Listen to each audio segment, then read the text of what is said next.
Bonjour et bienvenue sur monétan.fr. Nous voici depuis quelques semaines déjà en période de vacances. Pour les chanceux en vacances dont je fais partie, voici venu le moment de se reposer, de profiter de bons moments et de s'adonner à ses passions. Pour ce qui me concerne, l'une de mes passions, c'est la pêche. Et je pense que cette activité ne doit pas vous laisser insensible si vous visitez ce site. Certains me disent que ce n'est pas la meilleure période pour pêcher l'été. Alors, est-ce une bonne période ou pas ? Eh bien, en fait, l'été est une excellente période pour s'adonner à la pêche. Dans des conditions normales, c'est-à-dire hors canicule, tous les poissons sont au maximum de leur activité alimentaire, quel que soit le plan d'eau pratiqué, étang, lac ou rivière. Les journées sont plus longues, plus chaudes, et il est agréable d'être à l'extérieur sans trop devoir se soucier de la météo. En dehors des orages, qui peuvent être à la fois violents et soudains, ce qu'il faut savoir prévoir. Les personnes qui pêchent devront savoir s'adapter à ce contexte et même profiter de ces brusques changements de météo. En effet, l'arrivée d'une zone pluvieuse rafraîchissante va réactiver l'activité alimentaire des poissons, alors qu'une forte chaleur jouera plutôt dans le sens inverse. Que peut-on pêcher en été ? Eh bien, les poissons blancs, bien entendu. C'est l'été que l'activité des poissons blancs est la plus forte, et dans ces conditions, la personne qui sait s'y prendre peut même réaliser des pêches mémorables. À ce sujet, petit conseil, pensez à bien choisir la taille de vos èches. Les èches, c'est ce que l'on met au bout de l'hameçon, car de nombreux alevins peuvent venir parasiter votre coup de pêche, l'endroit où vous pêchez. Et il est important de s'assurer une sélection de la taille des poissons à pêcher dès la mise en œuvre de ce que l'on va faire mordre. Au menu, vous aurez des gardons, des goujons, pêchables à trousse-culotte, en Loire par exemple, comme vous voyez sur cette image, des brèmes, mais j'en passe, et des meilleurs.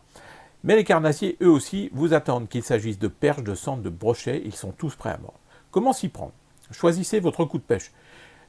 Privilégiez des zones ombragées, des eaux profondes, des eaux vives, là où les températures sont plus fraîches.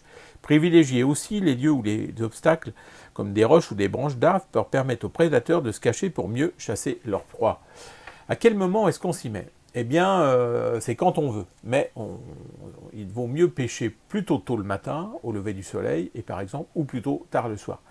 J'ai pour ma part remarqué que les meilleurs moments, ce sont ceux avant 9 h le matin, puis juste entre 12 et 13 h, et enfin en fin de journée à partir de 16 h.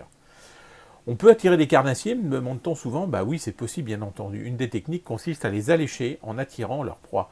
On prépare donc un super coup de pêche qui va faire venir les poissons blancs, et vous verrez les carnassiers qui finiront eux aussi par venir.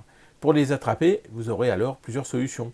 Placer une ligne à bouchon armée d'un vif par exemple, mais vous pouvez aussi mettre un coup de cuillère ou un autre leurre de temps en temps, ou dès que vous voyez des chasses de carnassiers, ou encore quand cela commence à moins mordre. C'est souvent signe qu'un carnassier est sur place. Essayez aussi le ver de terreau. De bonnes prises peuvent vous se présenter. La preuve sur cette photo. On peut aussi pêcher la carpe en été ? Oh que oui, mais il faut retenir deux choses. D'abord, plus la température de l'eau augmente, moins elle est oxygénée, alors que la carpe cherchera, elle, une eau plutôt oxygénée. Alors visez les eaux où l'eau est oxygénée, elle sera plus présente la carpe dans les eaux profondes ou les eaux brassées par exemple. Et puis adaptez vos èches. Choisissez par exemple des bouillettes à base de farine de poisson. En général, elles adorent cela, la preuve. Bon, allez, je vous laisse sur les images de cette pêche à la carpe, justement, non sans vous rappeler que vous pouvez vous abonner à ma chaîne YouTube pour ne rien manquer de mes activités, mais aussi visiter mon site internet www.mon-étang.fr et ma page Facebook, Un étang, une passion. À bientôt. Allez, cocotte.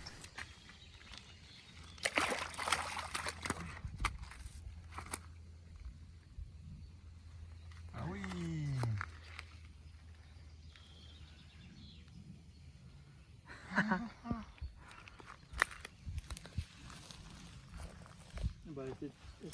Ouais, j'avais l'impression. Hein.